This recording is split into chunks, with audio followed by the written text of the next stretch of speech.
Hello everyone, this is Tiffany. Today I'm going to introduce how to create a beautiful ribbon bow box with these easy steps.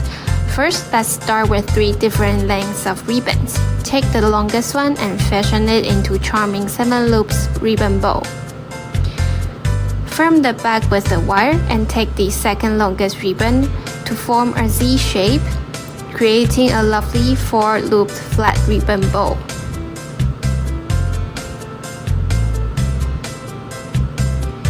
Secure them together with wire for stability, and then fold the remaining ribbon to form an elegant tails. Combine the tails with the bow and your gorgeous ribbon gift bow is complete.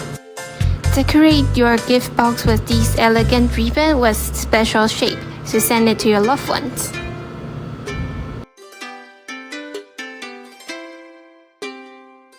Don't go, we still have special offer for you. 4-box sales 50% off. All the details are here.